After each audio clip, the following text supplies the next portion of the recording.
Hey, farm boy genius, if you're so smart, solve this problem for us.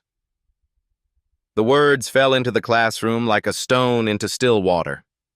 They came from Mr. Parker, the mathematics teacher, whose habit was to entertain the class by turning a quiet child into a spectacle. This afternoon, the target was Jacob Miller. The laughter was immediate.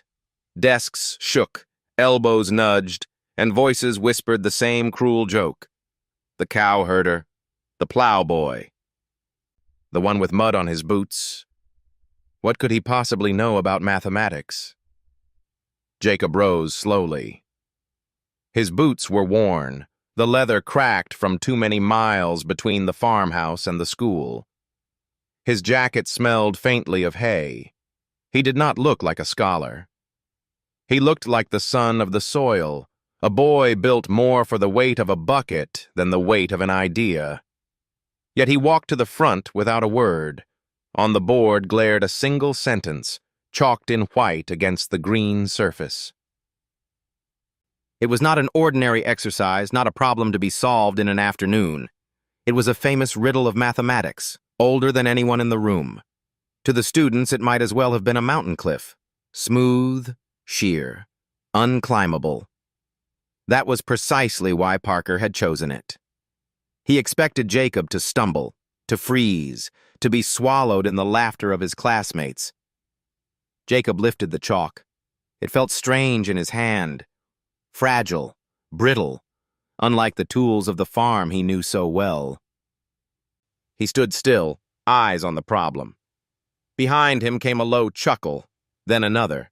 The air smelled of dust and winter coats. He began to write, not quickly, not with flourish, but with the slow rhythm of someone planting seeds in rows. Where others saw only isolated numbers, Jacob spoke of balance. He drew lines that suggested pairs leaning toward each other, almost touching, like fence posts across a field. He spoke softly, explaining not with technical words, but with the language of the land. "I cannot finish the proof," he said, "but the numbers behave like neighbors. Each one seems to find its partner, as though they belong together across the middle." The room grew still. The laughter that had been waiting to erupt hesitated, caught in the throat. Even Mr. Parker's expression shifted from smug amusement to something harder to name. For a moment, everyone saw Jacob not as a farm boy, but as a boy who noticed what others ignored, who found symmetry where others saw only clutter. His voice carried no pride, no performance, only the quiet conviction of someone describing what he had watched many evenings by the dim light of a kerosene lamp. Then, the silence broke. A laugh burst from the back row, sharp and uneasy. Others joined, though weaker than before, as if laughter were safer than admitting they had understood nothing. Mr. Parker clapped his hands sharply. "Enough. Sit down, Miller." Jacob set the chalk carefully on the tray, turned, and walked back to his seat. The laughter followed him, but faintly now, more brittle than cruel. He sat, opened his notebook, and began to write again, quickly, as though to capture the thought before it dissolved. Outside, the Kansas wind pressed against the windows. Beyond the schoolyard stretched the fields, wide, brown, sleeping under winter's hand. A crow wheeled above, its shadow sliding across the snow patches. Jacob glanced at it, then bent again to his page. He did not feel humiliated. He did not feel angry. He felt only the same certainty that had carried him to the board, that the numbers had whispered something true, and that someday someone would listen. The bell rang. Chairs scraped, voices rose, the class emptied. Jacob lingered. He closed his notebook, placed it under his arm, and stepped out into the fading light of the afternoon. His boots left marks of dried mud across the school's clean floor. No one saw the calm in his stride. No one noticed the faint curve of a smile at the corner of his lips, for the joke had not been funny, not to Jacob, and not to the truth waiting quietly in his mind. The classroom had long emptied. Evening light spilled through the tall windows, soft and golden, laying bars of shadow across the worn wooden floor. Dust hung in the air, turning in slow circles as though the day itself was reluctant to leave. Jacob sat alone at his desk. His classmates had gone with shouts and laughter, their boots striking against the hallway. But he lingered as he always did. The silence of an empty room was kinder to him than the noise of the crowd. He opened his notebook, the same one he had carried for years, its cover softened and frayed at the edges, its pages smudged with fingerprints and the faint stain of soil. Inside were rows of numbers, sketches of patterns, small remarks scribbled in a hurried hand. To anyone else, they would have seemed like the doodles of a restless boy. But to Jacob, each line was a field tilled, each mark a seed placed in the earth, waiting. That afternoon's humiliation had not pierced him. Laughter rolled off him the way rain rolls off a barn roof. What stayed with him was the glimpse he had caught again on the board. That strange order among the even numbers, those pairs leaning toward one another. He had seen it in his own way, and he wanted to capture it before memory blurred. He turned to the very back of the notebook, to a page still clean, and began to write. He drew not only figures but shapes, arrows, little sketches that showed numbers as if they were stones arranged along a riverbank. Some stood apart, but many seemed to lean, to reflect, to balance. He described them not with the polish of a scholar, but with the honesty of a boy who had seen something he could not ignore. Minutes passed into an hour. Outside, the crows had gone quiet and the last wagons rattled down the distant road. The janitor's broom whispered in the hall. Jacob wrote until the light faded, then closed the book with a small sigh. He gathered his things quickly, for his mother would be waiting with supper, and the animals would not feed themselves. In his hurry, he did not notice that the notebook slipped from his desk. It slid onto the wood, half open, the last page exposed like a leaf waiting to be read. The room stood empty again. Later, when Mr. Parker returned to collect his papers, he found the notebook. At first, he thought it was nothing but another forgotten school book, another burden to be carried to the lost and found. But curiosity made him open it. He leafed past the early pages, smudged multiplication, clumsy fractions, neat geometry figures copied from the board. Then he reached the back. His eyes narrowed. The lines there were not copied from any textbook. They were raw, uncertain, but alive. The boy had drawn a structure, a rhythm, as if the numbers were alive in relation to one another. Parker read, stopped, read again. He sat down heavily at a desk. For years, he had taught mathematics as a set of rules, problems with answers, proofs borrowed from old books. What he saw on the page was not a proof, not even a solution, but it was something rarer. It was a mind reaching for truth without anyone guiding it, a mind trying to map the dark with only instinct and stubbornness. Parker felt a prick of unease. He had mocked Jacob, had summoned laughter at the boy's expense. Yet here, in his hands, was a page that suggested Jacob was not foolish at all. Perhaps he was something else, something Parker himself had never been. The teacher closed the notebook and held it longer than he intended. Then, as if shaken, he carried it to his desk. He told himself he would return it to Jacob in the morning. But a thought began to form, that someone else should see it. Someone who might understand what he did not. That evening, in the quiet of his study, Parker copied the page, carefully tracing the boy's diagrams. A few days later, in an envelope marked with his own careful hand, the copy traveled east, addressed to a young professor at Harvard, a woman whose work Parker admired from a distance. Dr. Evelyn Carter. She was known for her sharp mind, her curiosity, her willingness to see new perspectives. Parker did not write much in his letter. He only said, "I came across this in the notebook of a farm boy. I cannot say what it is, but it struck me as unusual. Perhaps you will see more than I can.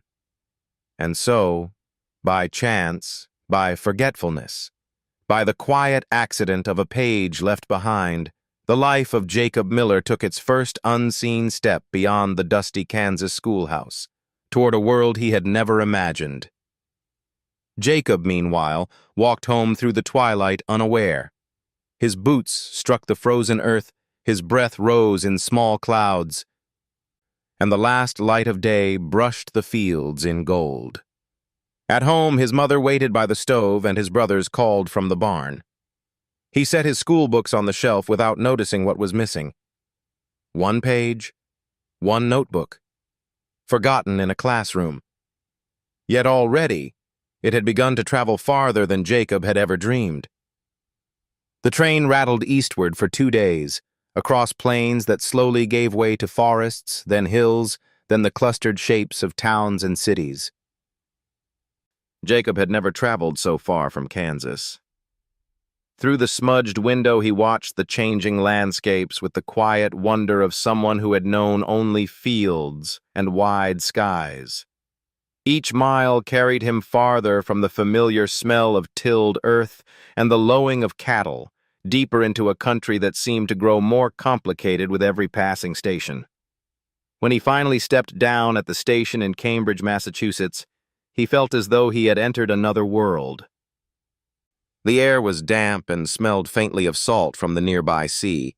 The streets were crowded with carriages, bicycles, and students hurrying under coats and scarves. Above them rose the brick towers of Harvard, their windows catching the weak winter sun. It was not the size of the buildings that struck Jacob, but their weight. They seemed old, settled, full of centuries.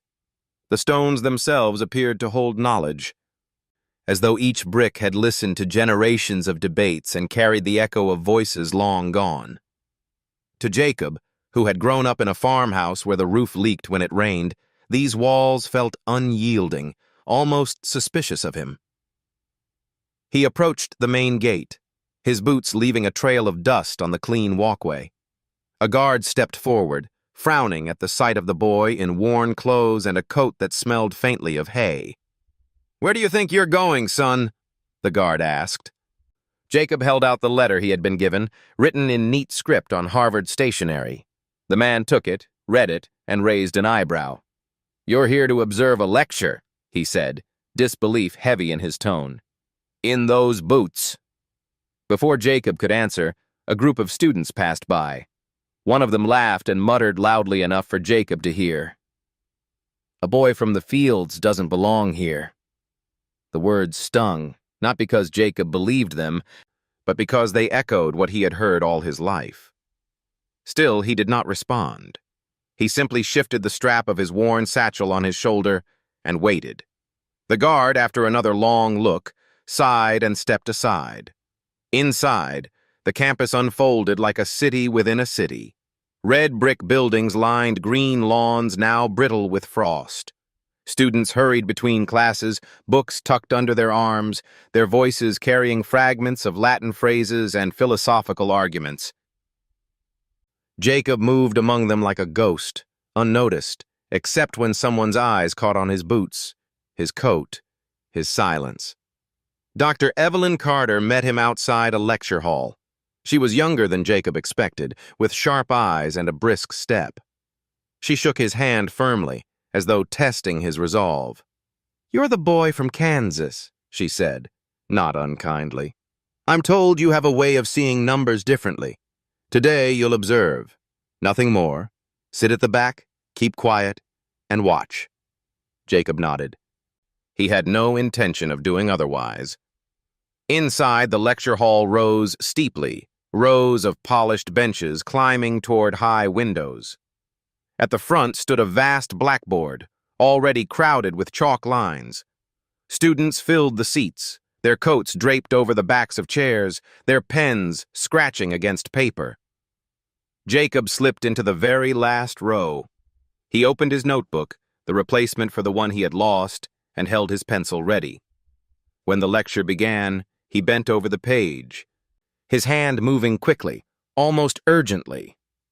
The professor spoke of advanced topics, number theory, modular arithmetic, patterns hidden in the distribution of primes.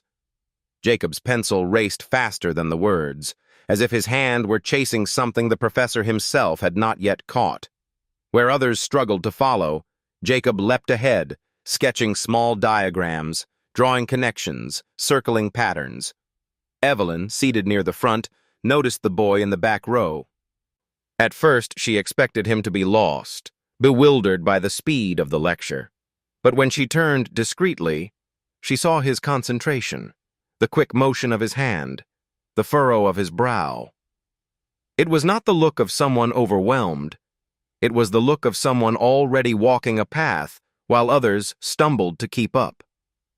After the lecture, as the students gathered their books, a tall young man with polished shoes and a confident stride approached Jacob. His name was Trevor Hale, a graduate student already known for his ambition.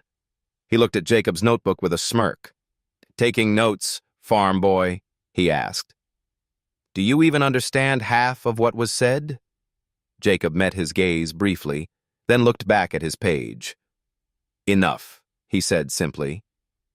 The answer, quiet as it was, unsettled Trevor. He expected confusion, perhaps embarrassment, not calm certainty. With a short laugh, Trevor turned away, but his eyes lingered on Jacob's notebook.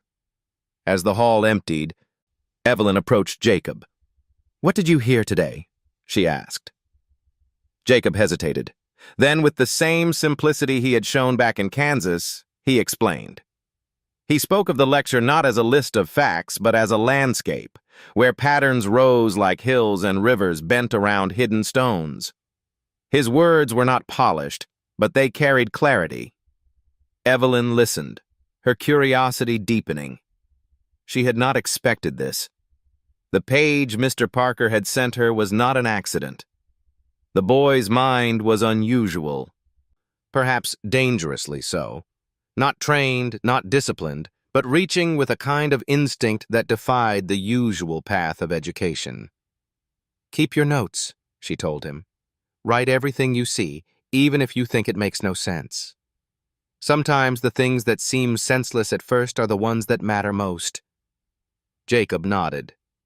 He closed his notebook, slipped it into his satchel, and followed her out into the cold evening air. The gates of Harvard loomed behind him, heavy with history. They had not welcomed him. They had whispered that he did not belong. Yet inside those walls, for a brief hour, he had sat quietly, pencil moving faster than a professor's chalk, and the echo of that hour would linger. He walked away unnoticed, his boots striking the cobblestones. Around him, the students laughed, argued, and hurried into the night.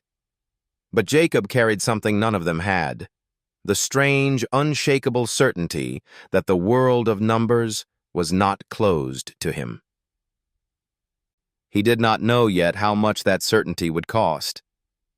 The days at Harvard passed in a rhythm that Jacob did not entirely understand. He rose early, walked the cobblestone paths with his notebook pressed against his chest, and slipped quietly into lecture halls where he was little more than a shadow. He spoke to no one unless spoken to, and when he did, his answers were plain, sometimes no more than a word. Yet on the pages of his notebook, whole forests of thought grew.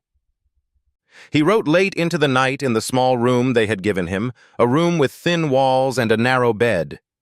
By the glow of a desk lamp, he filled page after page with sketches of ideas, numbers as if they were stepping stones across a river, patterns that bent like branches in wind, glimpses of structure that no teacher had shown him.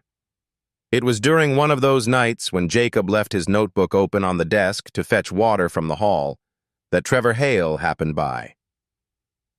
Trevor was not a boy of silence. He was polished, ambitious, his name already whispered in academic circles as someone destined for prominence. He lived on applause and the promise of recognition. Passing Jacob's door, left ajar, Trevor noticed the notebook. Curiosity drew him in. He told himself he was only glancing, but his eyes lingered. The pages were not the scribbles of a farm boy. They carried a strange freshness, not polished, but original. Where Trevor saw rules and formulas as they were taught, Jacob had drawn connections no professor had dared put on the board. A cold envy stirred in Trevor. All his years of study, all his carefully cultivated reputation. Could it be that this quiet boy, this son of a farmer, had touched something beyond him? He closed the notebook, slid it under his coat, and walked quickly down the hall. The next morning, the lecture hall was filled with the hum of expectation. Trevor stood at the front beside Professor Whitmore, who was known for his stern manner and unyielding pride. Whitmore introduced Trevor with rare warmth, announcing that his student had prepared a presentation of remarkable insight. Jacob sat in the back row, his notebook missing from his satchel, his heart uneasy. Trevor began to write on the board. As the lines appeared, Jacob's chest tightened. The diagrams, the patterns, even the awkward way they bent across the page, they were his. Word for word, mark for mark, Trevor was unveiling Jacob's own midnight sketches as though they were his original discovery. Murmurs filled the room.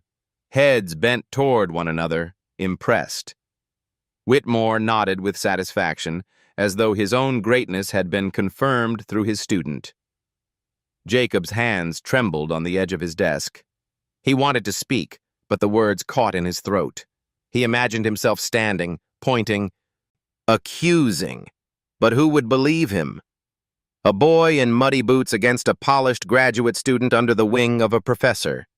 The thought froze him where he sat. When Trevor finished, applause rippled through the hall. Whitmore placed a proud hand on his student's shoulder. Brilliant work, the professor declared. This, I believe, is the beginning of something that will carry our department's name with honor. Jacob stared at the chalkboard, now crowded with the shapes of his own thoughts. To see them there, stolen, twisted into a triumph for someone else, was a pain unlike any he had known. It was sharper than the laughter of his classmates back home, deeper than the sting of being called a farm boy. This was theft of the one thing that had ever truly been his way of seeing. After the lecture, whispers spread through the corridors. Some students cast glances at Jacob and laughed quietly. Word traveled quickly that he had once shown similar sketches in his own notebook. Now, with Trevor's polished presentation, the story turned against Jacob. He was accused of borrowing, of trying to imitate the graduate student's work, of reaching above his station. The irony cut deep. He had not stolen. He had been stolen from. Yet the world of Harvard, with its polished shoes and polished reputations, had already judged him. That evening, Jacob sat alone in his narrow room. The desk was bare, the notebook gone. He pressed his hands together, staring at the blank wood. In Kansas, when a neighbor's crop was taken by storm, there was nothing to do but plant again. He thought of that now. The field of numbers had not abandoned him. Even if his work was gone, the vision remained in his mind, alive, stubborn as prairie grass pushing through stone. He whispered to himself, words only he could hear. They can take the page, but they cannot take the seed. Outside, the winter wind rattled the panes, carrying with it the distant bells of Harvard's towers. Jacob listened to them, each chime falling heavy like the tolling of judgment. But in his silence, beneath the sting of betrayal, something else began to grow. Not pride, not even anger, but a quiet resolve. This was the first time he had been robbed of his mind's work. It would not be the last. And though he did not know it yet, this was the moment when the world's laughter began to turn into its fear. Snow lay thin on the lawns of Harvard, not enough to cover the grass, only enough to mark the edges of each stone path with pale frost. Students hurried across the yard, their breath rising in small clouds, their voices quick and bright. Among them, Jacob walked slowly, his satchel pulled close to his chest. He no longer carried his old notebook. It was gone, paraded as someone else's work. Yet in his mind the pages lived on, each line still burning. He had tried to let the wound close. He had told himself that what mattered was not recognition, not applause, but the truth itself. Still, a shadow lingered, for he could not shake the feeling that something larger was at play. One evening, in the quiet of the library, Jacob overheard voices in a far corner. He had come there to sit among the tall shelves, to lose himself in the smell of old paper, to find some silence. But the voices carried, sharp against the hush. It was Trevor's voice, proud and certain, speaking to Professor Whitmore. "The committee is already interested," Trevor said. "With this paper, and with your name on it, there's no doubt. The award will be ours." Whitmore's reply came low and heavy. "It must appear flawless, no trace of weakness. If anyone questions the foundation of the proof, the entire structure will fall. Do you understand?" "Yes, Professor," Trevor said quickly. "I've polished the argument. No one will see the gaps." Jacob sat frozen behind the shelf. His heart thudded against his ribs. He had thought the theft was only Trevor's ambition, the hunger of a young man for praise. But now he heard it clearly. This was not only Trevor's doing. Whitmore himself was complicit. Together they were preparing to publish Jacob's ideas as their own, dressed in polished words, while knowingly hiding the cracks that lay at the core. The boy's hands clenched around the edge of his book. He knew those cracks. They were not small mistakes. They were deep flaws. He had sensed them when he first sketched the pattern, sensed that the path was not complete. He had not tried to hide them. But Whitmore and Trevor intended to bury them beneath layers of confident language, to pass them off as truth. That night Jacob could not sleep. He sat at his narrow desk, staring at the empty pages of a new notebook. His thoughts circled like crows in winter sky. If he remained silent, the false work would be published. It might bring honors, medals, perhaps even the Fields Prize, the most coveted recognition in mathematics. But the proof would be hollow, and once the cracks were discovered, as they always were in time, the stain would fall on Harvard itself. If he spoke out, who would believe him, a boy of 14 from Kansas without a single credential? His word against a celebrated professor and his polished student. The weight of the university would crush him. They could expel him, discredit him, erase him with a stroke of a pen. He pressed his forehead into his hands. The choice lay before him like two doors, both heavy, both unwelcoming. Behind the first lay silence, safety, and the loss of truth. Behind the second lay truth, but also destruction, perhaps of himself, perhaps of the very institution he had been invited into. For a long time he sat that way, listening to the wind whistle against the glass. Then he reached for his pencil. Slowly, deliberately, he began to write again, this time not only the patterns of numbers but also the flaws he had seen, the cracks Whitmore meant to hide. He described them with care, like a farmer marking the weak points of a fence so that no animal might slip through. He did not know yet what he would do with these notes. He only knew he could not let the lie stand unchallenged. Days passed. In lectures, Trevor's confidence grew. He spoke loudly, smiled often, and looked down his nose at Jacob whenever their eyes met. Whitmore moved with the satisfaction of a man already polishing his acceptance speech. But Evelyn Carter noticed the boy's silence, the deepening shadows under his eyes, the way his hand clenched around his pencil as though it were the only anchor he had. One afternoon, as the hall emptied, she approached him. "Jacob," she said softly. "You've seen something, haven't you?" He hesitated, then nodded. "They're hiding a flaw," he whispered. "They know it, and they'll cover it until the world applauds. But the foundation is weak. It will not hold." Evelyn studied him, weighing his words. She had seen enough of his mind to know he did not speak lightly. Yet she also knew the danger.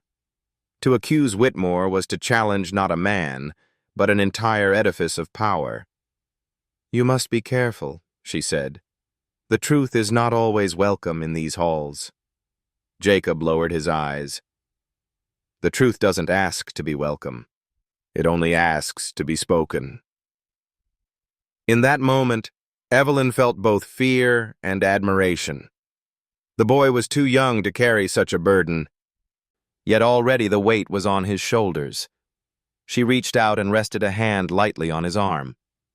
"Promise me," she said, "that whatever you decide, you will not walk alone." Jacob nodded, though in his heart he already knew he was alone. That night, as the bells of Harvard rang across the frosted yard, Jacob sat at his desk and closed his eyes. He could almost hear the fields of Kansas, the wind through dry corn stalks, the voice of his father before the accident, telling him that the earth itself never lies. The earth does not lie. Numbers do not lie. Only men do.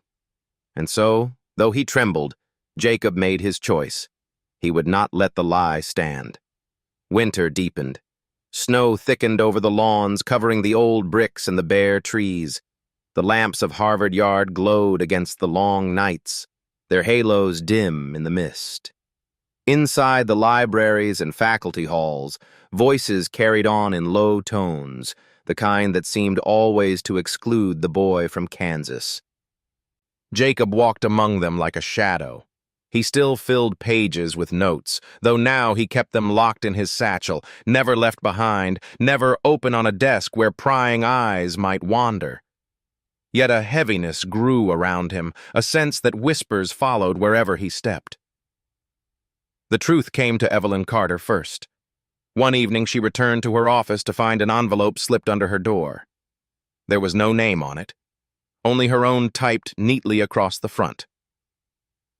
Inside, she found a single sheet of paper, a printed copy of an email. The words were cold, formal, written by men who weighed decisions in terms of reputation and wealth. The matter of the farm boy must be settled before the foundation ceremony. It is imperative that his name not appear in any connection to the forthcoming paper. Our donors expect excellence, not accidents. If necessary, remove the material quietly and replace attribution entirely. At the bottom were names she knew too well, members of the Harvard Council and a representative of the Meridian Foundation, the wealthy institution that had long poured money into Harvard's halls. Evelyn sat back in her chair, the paper trembling in her hand. It was not only Whitmore and Trevor. It was the council itself. It was the donors who dressed their ambition in words like legacy and prestige. And it was Jacob they meant to erase, as though a boy's mind could be brushed away like chalk from a blackboard. She folded the paper, locked it in her desk, and sat in the silence of her office until the lamps burned low. The next day, she watched Jacob from across the lecture hall. He looked thinner than before, paler, his shoulders drawn inward, yet his pencil still moved, steady, relentless. She wondered how much he already knew. That evening she found him alone in the library, his satchel open, papers spread before him like maps. She sat beside him. "Jacob," she said softly, "I need you to hear this." He lifted his eyes, calm but tired. She told him about the email, about the council, about the foundation. She expected him to rage, to protest, to break with the weight of it. But he did none of these things. Instead, he lowered his gaze and said quietly, "I thought it would come to this." Evelyn frowned. "You knew." "I knew the day they applauded Trevor," Jacob answered. It was never about the work. It was about who was allowed to speak. A boy like me cannot be the one. The sadness in his voice cut her more deeply than anger ever could. "Jacob," she said, leaning close, "you must protect yourself. They will do worse than ignore you. They will bury you." He closed his notebook gently, as though protecting something fragile. Then he whispered, almost to himself, "Truth does not need my name. It only needs to breathe." Evelyn felt a chill at his words. They were too solemn for a boy of 14, words that belonged to an old man who had seen too much. Yet there he sat, still a child in size, speaking as though centuries weighed on his shoulders. In the weeks that followed, the pressure grew. Trevor's paper, polished by Whitmore, moved swiftly through the channels of the university. Committees praised its brilliance. The Meridian Foundation announced its sponsorship of a symposium where the work would be presented. Everywhere, Trevor was named the rising star, and Whitmore the guiding genius behind him. And Jacob became a shadow no one mentioned. Professors who had once glanced curiously at him now looked through him as though he were glass. Students whispered louder when he passed. Once, outside the dining hall, a group of older boys blocked his path. "You think you belong here, farm boy," one of them sneered. "This place was never for you. Best get back to your cows before someone shows you the door." Jacob did not answer. He simply walked around them, his satchel clutched tight. Their laughter followed, but it bounced off him like stones against a barn wall. Late one night, Evelyn found another envelope under her door. This time, the email inside was harsher. "The narrative must remain clean. The Foundation will not tolerate disruption. Should the boy persist, measures will be taken to silence him. This is not negotiable." She felt fear then, not only for Jacob's place at the university, but for his safety. She confronted a colleague on the council, an older man she had once trusted. "Why are you doing this?" she demanded. "Why erase him? He's a child." The man looked at her sadly, almost pitying. "You do not understand, Evelyn. The university stands on reputation. Donors build their legacies here. A farm boy with muddy boots cannot be the face of Harvard. It would undo everything we've cultivated. We cannot allow it." When she told Jacob, he only nodded. His calm frightened her more than anger would have. "I was never the face of Harvard," he said. "I was only passing through. But the truth I've written, it has a life of its own. They cannot cage it, no matter how hard they try." That night, Jacob copied his notes carefully, page by page, into a second notebook. He wrapped it in brown paper, tied it with string, and hid it beneath a loose board in the floor of his room. Then he sat on his bed, listening to the wind batter the window panes, and whispered once more, "Truth only needs to breathe." It was not a vow to fight. It was something quieter, something older, the patience of soil, of seed, of seasons. And as the bells of Harvard tolled midnight, Evelyn Carter lay awake in her own room, staring at the ceiling, knowing the storm was coming. The summons came quietly, in a folded sheet slipped under Jacob's door. The handwriting was neat, official, carrying the crest of Harvard at the top. It stated that a special colloquium would be held in Sanders Theater, and that Jacob Miller was expected to appear before faculty and students to answer questions about the recent work of Trevor Hale and Professor Whitmore. Jacob read the page slowly, his thumb pressing into the crease. He understood at once what it meant. This was no invitation. It was a summons to humiliation. On the appointed day, the theater filled early. Word had spread across the campus. There would be a spectacle. Students crowded into the balconies, professors settled into rows near the front. The air was sharp with expectation, the kind of restless silence that comes before a storm. Trevor stood at the center of the stage, polished, confident, his dark coat tailored to perfection. Beside him sat Whitmore, his face stern, his eyes gleaming with pride and calculation. And there, near the edge of the stage, a chair had been placed for Jacob. A chair that seemed smaller than the rest, as though to remind him of his place. When Jacob walked in, the laughter rippled softly through the audience. Some students nudged each other. "That's him, the farm boy." His boots echoed against the wooden floor as he took his seat, satchel across his knees. He did not look up at them.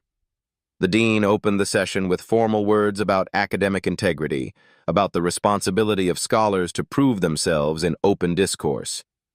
Then he gestured to Trevor. Trevor strode to the blackboard. "I will present a series of problems," he announced, his voice rich with confidence. "If Mr. Miller claims to have insights in this field, let him demonstrate them here before you all." The first problem filled the board with dense notation, a tangle of symbols designed not to reveal truth, but to intimidate. Jacob studied it quietly. His pencil moved across his notebook, slow at first, then steady. He rose, walked to the board, and began to write. His steps were unhurried, his writing plain. He did not flourish or perform. He laid each line as a carpenter lays beams, one atop the other, solid and inevitable. Slowly the tangle unraveled. Where Trevor had crafted complexity, Jacob drew out simplicity. The hall grew still. The scratch of chalk was the only sound. When Jacob stepped back, the solution stood bare, as clear as a fence line across a field. Trevor's smile faltered. Whitmore's fingers drummed against his knee. Another problem followed, more elaborate, more twisted. Again Jacob bent to it, his brow furrowed, his hand steady. Again he found the thread hidden inside the knot, and pulled until it fell loose. Whispers spread through the audience. Some leaned forward, straining to see. Others exchanged startled looks. What they had expected to be a boy's humiliation was turning into something else, something they did not know how to name. By the third problem, the hall was silent. Trevor's voice cracked as he read it out, and Whitmore shifted in his seat. Jacob worked more quickly now, his movements certain. The chalk lines fell into place like stones in a wall, each one locking the others firm. When he finished, he did not even turn to the audience. He set the chalk down gently, wiped his hand on his coat, and returned to his seat. No applause, no laughter, only the deep, uneasy hush of a hall that had seen more than it wished. The dean cleared his throat. "It seems Mr. Miller has, at the very least, demonstrated a capacity for original thought." Whitmore rose sharply. "Capacity, perhaps, but scholarship is not built on tricks or lucky insights. It requires rigor, proof, discipline. Without these, any boy can scribble patterns and claim genius." Jacob lifted his eyes then, calm, unflinching. "I never claimed genius," he said softly. "I only showed what I see." The words carried farther than their volume. They seemed to hang in the air, heavier than Whitmore's protest, heavier than Trevor's polished silence. In the balcony, a student leaned to another and whispered, "Did you see the way he solved it? He didn't struggle. He just cleared it." The murmur spread. And with it, something shifted. The boy they had come to mock was no longer a figure of ridicule. He was something different now, something they did not yet understand, but could not deny. The session ended abruptly. Whitmore gathered his papers, Trevor stood stiff and pale, the dean muttered vague words about continuing discussions. The audience filed out in silence, as though they carried with them a secret too fragile to speak aloud. Jacob left last. He walked slowly across the empty stage, his boots echoing again. Outside, the winter sun hung low, casting long shadows across the yard. He drew his coat tighter and stepped into the cold. He did not smile. He did not celebrate. He felt only the steady calm of a truth that had, for one brief moment, been allowed to breathe. The air in Cambridge softened for a few days after the public trial, as if the snow itself had been instructed to fall more quietly. Students walked with their collars up and their minds turned inward, speaking in low tones about what they had seen in Sanders Theater. Some dismissed it as a trick of memory or an accident of luck. Others said nothing at all. The silence was heavier than any verdict. Jacob kept to his routine. He woke early, carried his notebook like a small shield, and slipped in and out of lecture halls without leaving a ripple. He did not look for praise or for trouble. He wrote, watched, and listened. At night, when the lamps burned low, he copied his notes a second time, careful and patient, as if he were saving seed for a hard spring. 3 days after the trial, an envelope appeared under his door. It was thick paper, cream-colored, the kind that made a soft sound when you touched it. Inside lay a card with a simple message and a time. The card bore the seal of the Meridian Foundation. He showed it to no one. He folded the card, placed it in his pocket, and at the appointed hour he walked across the yard to a building he had not entered before. It was new brick, not like the old halls. Its windows were wide and clear, and a long rug ran from the door to a glass desk where a woman waited with a list of names. "You are Jacob Miller," she said. "I have instructions to bring you upstairs." They rose in an elevator that moved without a sound. When the doors opened, the floor smelled faintly of polished wood and lemon oil. A man stood at the far end of a long room with high ceilings. He wore a dark suit that did not wrinkle when he turned. His hair was silver and neat. On the wall behind him hung a painting of fields under a summer sky, too bright to be real. "Mr. Miller," the man said, "I am Charles Pennington, Executive Chair of the Meridian Foundation. Thank you for coming." Jacob nodded and stood with his hands at his sides. He did not sit until Pennington gestured to a leather chair. There was a pitcher of water on the table and 2 glasses. Jacob did not drink. "You surprised many people this week," Pennington said, easing into his seat. "You surprised some of my friends. You surprised some of your enemies." He smiled with practiced warmth. "You did not surprise me." Jacob waited. "I have spent my life," Pennington went on, "helping institutions like Harvard do their work. I know talent when I see it. And I know something else. The world is not kind to talent that arrives in the wrong shoes." He glanced at Jacob's boots with an apologetic tilt of his head, as if to say that the observation was not an insult, but a fact of nature. "We have a problem, Mr. Miller. It is not your doing. It is a problem of optics, of narrative, of how excellence is presented to the public. You were thrust into the light without preparation. You made certain people look slow in a room where they expect to look fast. That is not sustainable." Jacob said nothing. He studied the painting on the wall. The painted fields were smooth and gold, fields without weeds or stones, fields that had never known a hard year. Pennington folded his hands. "I am here to offer you a path forward, a path that protects you, protects Harvard, and protects the foundation. It is very simple. You will continue your work. You will receive a stipend, proper instruction, access to resources. In exchange, we will manage how your contributions are presented. We will ensure that your background does not distract from your ideas." Jacob looked at him. "How would you do that?" Pennington smiled. "Men like me manage stories. We adjust names. We move details. You would publish under a form that suits the moment. Perhaps a middle name, perhaps a joint authorship that places you in a protected position. And yes, we would suggest a modest alteration to the story of your childhood. Not a lie, simply discretion.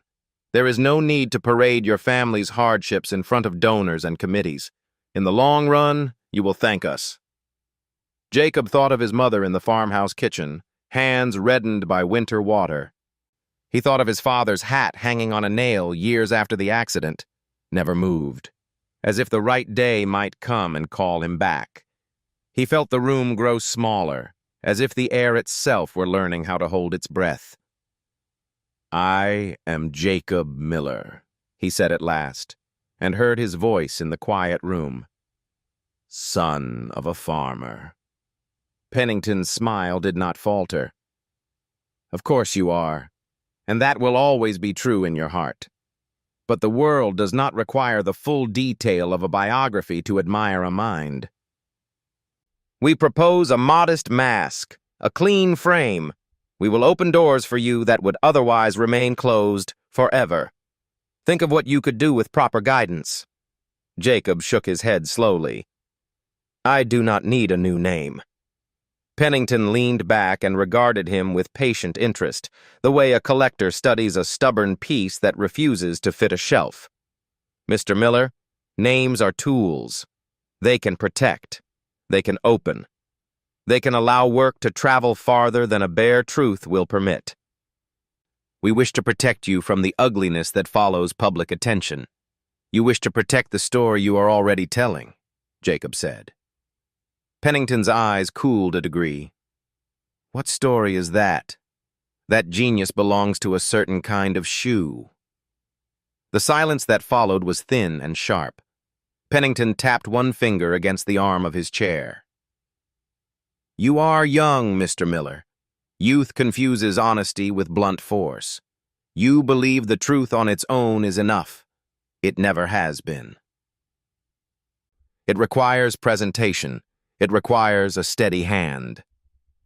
Jacob thought of the trial, of the board slick with chalk, of the way a knot untangled when he found the center thread. He thought of Trevor's smile growing thin, of Whitmore's fingers drumming a slow code against his knee. He thought of Evelyn's voice when she had warned him, not to be silent, but to be careful. "If I accept," Jacob said, "what becomes of the work already taken from me?" Pennington set his hand flat on the table, palm down, as if calming a restless dog. "That matter is already being managed. There will be acknowledgments appropriate to your age and status. In time, you will have more than enough credit. I am offering you the future, not a quarrel over the past." Jacob stood. For a moment, he felt the old dizziness that comes when a person rises too fast. The room righted itself. The painted fields shone in their false summer. "I will not change my name," he said. "I will not hide where I come from. If my work has value, let it carry the name of the boy who wrote it by a kerosene lamp. If it has no value, no mask will help it." Pennington did not rise. He held Jacob's gaze and let the pause lengthen until it pressed on the air like a thumb on soft fruit. "You refuse, then?" "I refuse." Pennington reached for the pitcher and poured water into both glasses with the care of a man settling a bursar's account. He slid one glass toward Jacob, who did not touch it. "You will find," Pennington said, "that independence is a charming story until the bills arrive. Without our support, you will be isolated. Doors that now creak open will close. Colleagues who tilt their heads to listen will tilt them away. In a few months, you will be a rumor they barely remember. You will go back to your fields, and nothing you have written will matter outside your county line." Jacob felt a slow heat behind his ribs, not anger, something older. He thought of dawn chores and the particular burn in his muscles after a row of fence posts had been set straight. He thought of the way his mother breathed when the day's work was done, not triumphant, simply steady. He said, "Truth does not need a rich house to breathe." Pennington's voice remained even. "Truth needs a steward. Without one, it dies of exposure or is eaten by louder lies. I am offering stewardship. Then let it be the stewardship of its own name," Jacob said. "Mine." Pennington rose at last. He walked to the window and looked out across the yard where the lamps glowed in the early dark. When he turned back, the warmth had drained from his expression. "Very well," he said. "You have made your choice. I respect conviction. even when it is unwise. We will proceed without you. There was a small stress on the word we, like a stone placed in a river to alter its flow. Jacob felt the meaning in that word and understood he was being dismissed. He inclined his head, a gesture he had seen older men use when both thanks and farewell were impossible, and walked to the elevator. The doors closed. The car descended. When Jacob stepped out onto the ground floor, the building seemed colder than before. He put his hat on, turned up his collar, and walked back across the yard with his satchel pressed to his side. Snow was beginning again, a fine sift, almost like wood ash in the air. He did not go to his room. He went to the chapel and sat in the last pew, where the wood was smooth from generations of hands. The place was empty. The air held the smell of wax and old paper. He did not pray for victory. He did not pray for punishment for those who had wronged him. He asked only for steadiness. Evelyn found him there. She sat beside him without a sound and watched the snow through the high windows. "They called you," she said. "They did. And they asked me to change my name, to hide my father." Evelyn's eyes closed for a moment. Then she said, "What did you say? I am Jacob Miller, son of a farmer. Nothing else?" She nodded as if she had expected no other answer and had feared it all the same. "They will not forget this," she said. "They will make a story around you that does not include you." "I know. You will need help. I have very little to pay for it." She looked at him fully then. "Coins buy lamps," she said. "They do not buy mornings. I will help you as far as I can."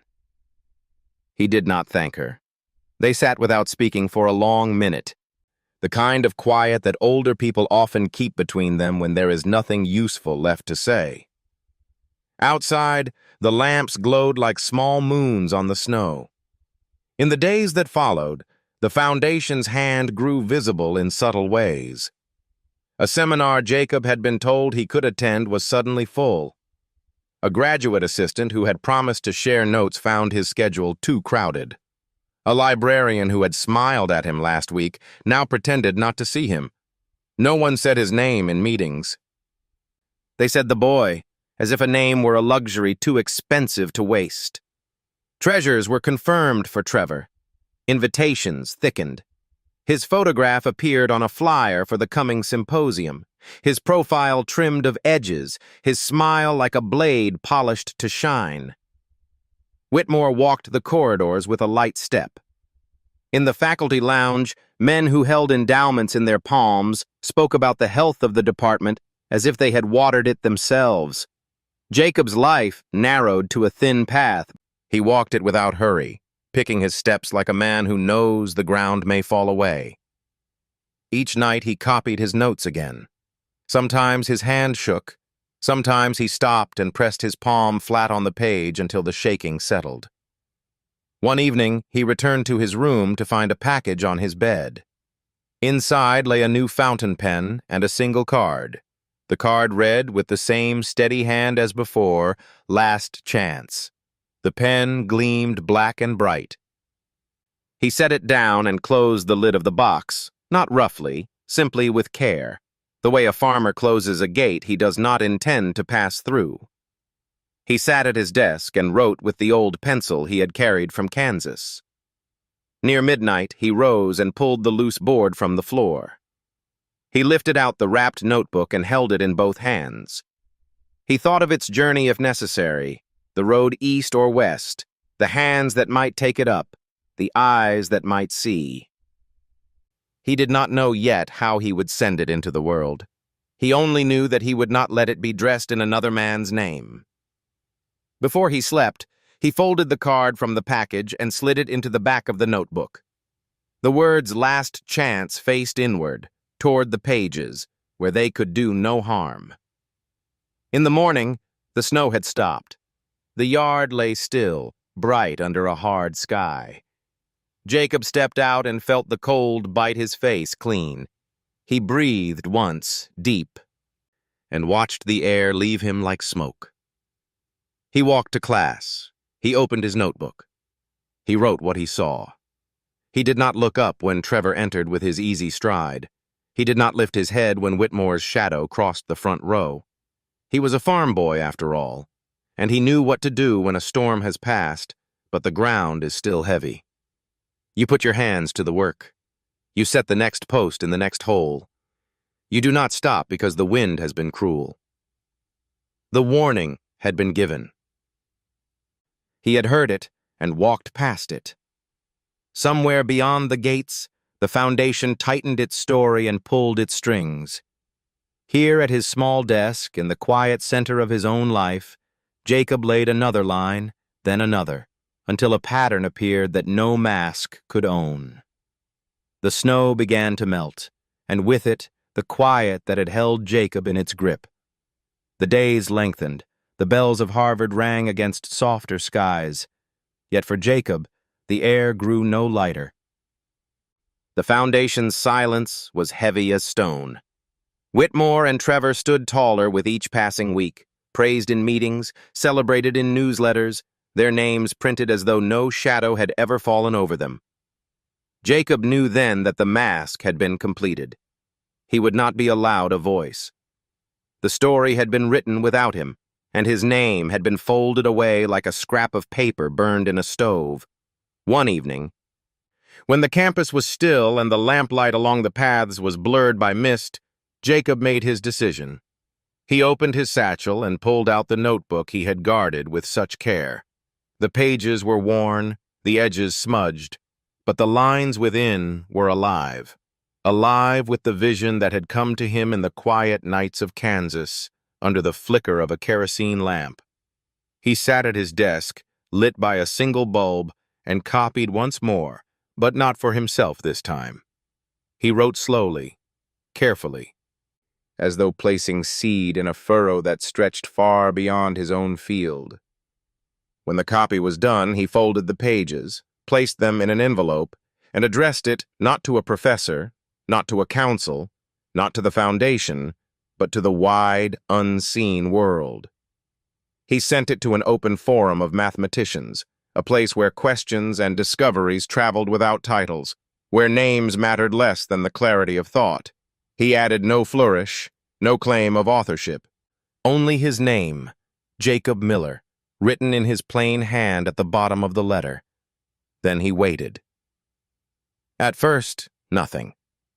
Days passed, and the rhythms of Harvard continued unchanged. Trevor rehearsed his presentation for the symposium. Whitmore walked the halls with his shoulders set, like a man already measured for medals. The foundation spoke in polished announcements about excellence and legacy, but beyond the gates, something had begun. A mathematician in Prague read the paper and sent it to a colleague in Paris. In Berlin, a graduate student posted a discussion of Jacob's approach. In Moscow, an old professor, long retired, traced the diagrams with his finger and whispered to himself that he had not seen such freshness in decades. The spiral began there, quickening, widening. Online forums lit with debate. Scholars argued over the gaps, the strengths, the startling simplicity of certain steps. Some doubted, some resisted, but none could ignore. The name Jacob Miller appeared in posts and threads, repeated in many languages, written on chalkboards in classrooms far from Harvard Yard. Within a week, the work had traveled farther than Jacob ever could. It crossed oceans, slipped past borders, entered rooms where the Harvard crest had no power. In coffee shops, in libraries, in dormitories lit late into the night, people spoke of the farm boy whose notes had broken into the guarded world of number theory. At Harvard, the council tried to contain it. They dismissed it as immature, as an unpolished curiosity. Whitmore insisted that the work was merely a footnote, a shadow of his own contribution. Trevor smiled tightly in interviews, avoiding the boy's name. But the spiral did not stop. The more they denied, the more attention grew. For the first time, Harvard's voice was not the loudest. Jacob read none of the arguments, none of the praise or doubt. He still walked the yard with his satchel, still sat at the back of lectures, still copied his thoughts in his small, tight script. Yet he felt the shift in the air, a tremor that had nothing to do with him and everything to do with the truth he had carried. One afternoon, Evelyn found him sitting alone under a bare tree, his notebook open on his knees. She sat beside him without speaking for a while. The bells struck the hour, slow and solemn. "Do you know what you've done?" she asked at last. Jacob looked at her, his eyes calm. "I let it breathe." Evelyn shook her head softly. "It's more than that. It's out there now. They can't take it back. Not Whitmore, not Trevor, not the Foundation, not even Harvard." Jacob closed the notebook and rested his hands on it. "Then it belongs to the world. That is enough." He rose, brushed the frost from his coat, and walked away. Evelyn remained under the tree, watching the boy vanish into the mist of the yard. And she knew that the story of Harvard had already been altered in ways the council could not yet see. For the truth had escaped the walls. It was no longer a secret hidden in a farm boy's satchel. It was a living thing, spreading in spirals wider than anyone could control. And in that quiet, steady step of Jacob Miller, there was the weight of something both fragile and unstoppable, like spring pressing against the last crust of snow. The storm passed more quickly than anyone at Harvard expected. When the symposium arrived, the great hall filled with scholars and patrons, with polished shoes and bright lights. Trevor stood at the podium, his slides prepared, his smile fixed. Whitmore sat in the front row, stiff with expectation. But the questions came hard and fast. Mathematicians from across the world had already read Jacob's notes. They knew where Trevor had polished, where Whitmore had hidden. They pressed, they doubted, they demanded clarity. And in the light of their questions, the work began to crumble. Whitmore's face hardened. Trevor's voice faltered. By the end of the session, what had begun as triumph had turned into embarrassment. The Foundation issued no press release that night. The donors left early, their expressions drawn. In the weeks that followed, the fall was swift. Whitmore was quietly removed from his position. Trevor disappeared from the campus, his name no longer spoken in the lecture halls. The council said little, choosing silence over apology. But the silence was its own admission, and Jacob Miller, the boy they had tried to erase, was left standing. He did not stand in triumph. He did not linger for praise. He gathered his few belongings, closed his notebook, and left Harvard as quietly as he had entered. No announcement, no farewell. Only a boy walking with steady steps out through the gate, the same muddy boots carrying him back toward the fields from which he had come. Back in Kansas, the land stretched wide under the spring sky. The earth was waking again, brown turning to green, wind combing through the new grass. Jacob returned to the farmhouse where his mother still waited, to the barns that still leaned against the horizon, to the fields that had never doubted him. But he did not come home to hide. He cleared a corner of the old barn, swept the dust from the wooden floor, and set up a row of chairs borrowed from neighbors. On the wall he hung a slate board, cracked at one corner but still dark enough for chalk. Above it he placed a small sign, painted in plain letters, Room 215. It was the number of the classroom where the joke had been made, where laughter had tried to bury him. Now it would be a place where children from the farms and fields, children with hands rough from chores and pockets empty of coins, could sit and learn without fear of mockery. They came in the evenings, after work in the barns, after suppers of bread and beans. They came with curiosity in their eyes and mud on their boots, just as he once had. Jacob taught them gently, not as a professor, not as a master, but as one of their own. He showed them numbers the way he saw them, not as weapons, not as walls, but as doors. Sometimes, when the light of the lamp flickered against the barn walls, he would pause, hold his old pen in his hand, and look at the faces turned toward him. He saw in them the same hunger that had once driven him to write by lamplight while others slept. And he would whisper, more to himself than to them, "Genius isn't a title, it's a gate. And gates are meant to open." The children did not always understand the weight of the words, but they felt the warmth in them, the way one feels the warmth of a fire in winter. They carried it home in their small hearts, and in time, it would live in their hands as they opened gates of their own. Outside, the Kansas wind moved through the fields, steady, eternal. The barn glowed faintly in the dusk, a lantern against the wide dark. And there, in the laughter of farm children learning by candlelight, in the patient hand of a boy who had once been mocked as farm boy genius, the truth found its home.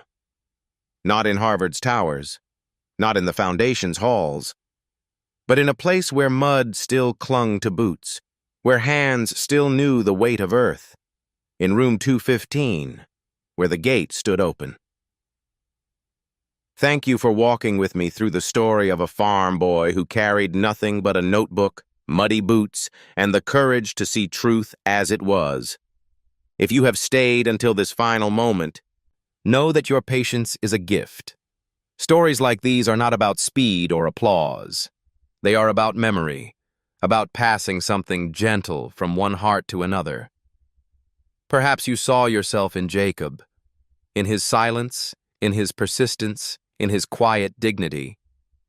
Or perhaps you simply felt the warmth of a fire still burning, even in a world that too often turns cold. From my heart to yours, thank you for listening. May the gate that Jacob built remind us all that knowledge is not a wall to keep others out, but a door we hold open for those who come after us. Good night, and may peace be with you.